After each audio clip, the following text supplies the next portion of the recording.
Hi everyone, welcome to Udyog Samachar YouTube channel. మనకి అగ్నివీర్ నుంచి Indian navy కోసం నోటిఫికేషన్ అయితే వచ్చిందండి. ఇక్కడ చూసుకున్నట్లయితే ఎడ్యుకేషనల్ క్వాలిఫికేషన్ చూసుకున్నట్లయితే టెన్త్ క్లాస్ ఎవరైతే క్వాలిఫై అయ్యారో వాళ్ళందరూ ఎలిజిబుల్ అండి. ఏజ్ చూసుకున్నట్లయితే 1 నవంబర్ 2003 టు 30 ఏప్రిల్ 2007 మధ్యలో ఎవరైతే బోర్న్ అయి ఉన్నారో ఆ రెండు డేట్స్ కూడా ఇంక్లూడ్ అయ్యి వస్తాయండి. ఆ డేట్స్ మధ్యలో ఎవరైతే ఉన్నారో వాళ్ళు మాత్రమే ఎలిజిబుల్. మెరిటియల్ స్టేటస్ చూసుకున్నట్లయితే unmarried candidates, unmarried men and women both are eligible అండి. సో దీనికి మ్యూజికల్ ఎబిలిటీ, మ్యూజిక్ అయితే వచ్చి ఉండాలండి. వాళ్ళకి ఇండియన్ ఇన్స్ట్రుమెంట్ కానీ ఫారిన్ ఇన్స్ట్రుమెంట్ కానీ ఏదో ఒకటైతే దానిపైన పూర్తి అవగాహన అయితే ఉండాలని చెప్తున్నారు. సో ఒక సాంగ్ మొత్తం tempo, pitch and singing one complete song అని అయితే మెన్షన్ చేశారు. టైప్ ఆఫ్ ఇన్స్ట్రుమెంట్ అంటే ఇక్కడ మెన్షన్ చేశారండి. టైప్ ఆఫ్ ఇన్స్ట్రుమెంట్ చూసుకున్నట్లయితే keyboard, string, wind instrument and drum kit. Minimum 7 place set drum kit అయితే వచ్చి ఉండాలండి. దీంట్లో ఏదో ఒకటి అయితే ఖచ్చితంగా వచ్చి ఉండాలండి. సో అలానే చూసుకున్నట్లయితే మ్యూజికల్ ఎక్స్పీరియన్స్ సర్టిఫికేట్ అడిగారు. Candidates perform Hindustani or classical music on wind instrument will be require a musical experience certificate. మనకి ఇక్కడ సర్టిఫికేట్ అయితే అడిగారండి. Any music certificate, Indian tradition నుంచి ఏదైనా మ్యూజిక్ సర్టిఫికేట్ అనేది కలిగి ఉండాలి. అలానే డ్యూరేషన్ ఆఫ్ సర్వీస్ చూసుకున్నట్లయితే 4 years ఇచ్చారండి duration of certificate.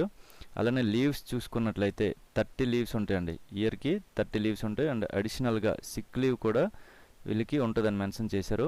Pay allowance and allowed benefits చూసుకున్నట్లయితే వీళ్ళకి నెలకి 30,000 శాలరీ అనేది పే చేస్తారండి. సో ఇక్కడ మనం పే పర్టికులర్స్ చూసుకున్నట్లయితే ఫస్ట్ ఇయర్లో 30,000 పే చేస్తారు. 21,000 బై హ్యాండ్ వస్తుంది. And contribution of Agniveer corpus fund కింద 9,000 కట్ అవుతుంది. At the same time government contribution of corpus fund by government అని ఇచ్చాడు. సో ఓవరాల్గా మనం కట్టేది గవర్నమెంట్ నుంచి వచ్చేది, ఓవరాల్గా మనం కట్టేది 5 lakhs ఉంటే గవర్నమెంట్ నుంచి కూడా 5,02,000 అయితే వస్తుందండి. సెకండ్ ఇయర్లో 33,000 పే చేస్తారు. బై హ్యాండ్ 23,100 వస్తుంది. థర్డ్ ఇయర్లో 36,500 బై హ్యాండ్ 25,550 వస్తుంది. ఫోర్త్ ఇయర్లో 40,000 వస్తుందండి. బై హ్యాండ్ 28,000 వస్తుంది. సో అలానే చూసుకున్నట్లయితే లైఫ్ ఇన్సూరెన్స్ కవర్ కూడా ఉంది.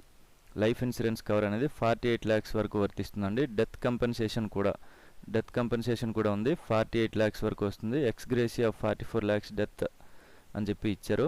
సో అలానే చూసుకున్నట్లయితే డిజబిలిటీ కంపెన్సేషన్ కూడా ఇచ్చారు. సో 44, 25, 15 lakhs అనేది ఇచ్చారు. అది పర్సంటేజ్లో 100% అయితే 44 lakhs, 75% అయితే 25 lakhs, 50% అయితే 15 lakhs అనేది వస్తుందండి. సో అలానే ఇక్కడ మనం చూసుకున్నట్లయితే నేవల్ పెన్షన్, రెగ్యులేటరీ గ్రాట్యుటీ ఇవేమి వర్తించవండి. సో అలానే చూసుకున్నట్లయితే ఇక్కడ ఎక్స్ సర్వీస్ మ్యాన్ స్టేటస్ కూడా వర్తించదు. But medical and CSD facilities అయితే వర్తిస్తాయి. అండ్ అట్లనే చూసుకున్నట్లయితే మనకి ప్రిలిమినరీ స్క్రీనింగ్ స్టేజ్ 1లో చూసుకున్నట్లయితే ప్రిలిమినరీ స్క్రీనింగ్ ఉంటుంది. పిఎఫ్టీ ఉంటుంది. అట్లనే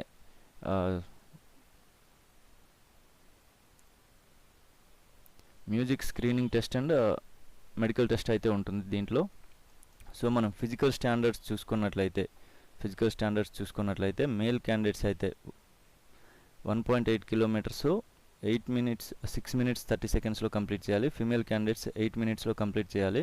అలానే స్క్వాట్స్ మేల్ అయితే 20, ఫిమేల్ అయితే 15 కంప్లీట్ చేయాల్సి ఉంటుంది. Push-ups male 15, female 10.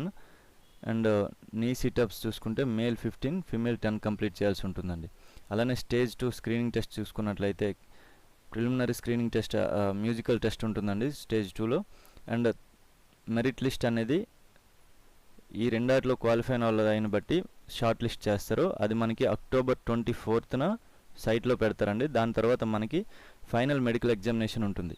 ఎవరైతే ఆ మెరిట్ లిస్ట్లో ఉంటారో వారికి ఫైనల్ మెడికల్ ఎగ్జామినేషన్ ఉంటుంది. మెడికల్ స్టాండర్డ్స్ చూసుకున్నట్లయితే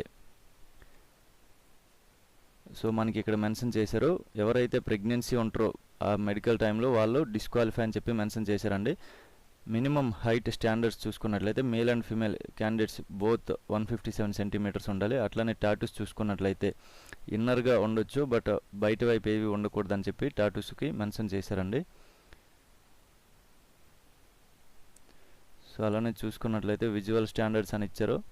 6/12, 6/12, 6/6, 6/6. అండ్ ట్రైనింగ్ నవంబర్ 24th నుంచి ట్రైనింగ్ అనేది స్టార్ట్ అవుతుందండి. సో మనకి ఇక్కడ ఆ సెలక్షన్ ప్రొసీజర్ మొత్తం సేమ్ ఇప్పుడు మనం ఏదైతే చెప్పుకున్నామో స్టేజ్ 1లో PFT ఉంటుంది, తర్వాత స్క్రీనింగ్ టెస్ట్ మ్యూజికల్ ఇన్స్ట్రుమెంట్ గురించి ఉంటుంది, దాని తర్వాత మెరిట్ లిస్ట్లో ఉన్నట్లయితే మనకి ఫైనల్గా మెడికల్ స్టాండర్డ్స్ మెడికల్ ఎగ్జామినేషన్ ఉంటుంది. మెడికల్ ఎగ్జామినేషన్ అయిన తర్వాత మనకి ట్రైనింగ్ అనేది పిలుస్తారండి. సో మన హౌ టు అప్లై అనేది మనకి ఇది అప్లికేషన్ 1st 7, 2024 నుంచి 11/7, 2024 వరకు అయితే 2024 వరకు అప్లై చేసుకోవచ్చు. సో మనకి www.joinindiannavy.government.in నుంచి మనం అప్లై చేసుకోవచ్చు అండి. సో ఇక్కడ ఫోటోగ్రాఫ్స్ అయితే మనకి 10 KB to 50 KB మధ్యలో ఉండాలి. సో రీసెంట్ ఫోటోగ్రాఫ్ అయితే మంచిదండి. అలానే చూసుకున్నట్లయితే లాస్ట్ డేట్ 11th July 2024 వరకు టైం ఉంది. So thank you for watching. Please like, share and subscribe. Thank you.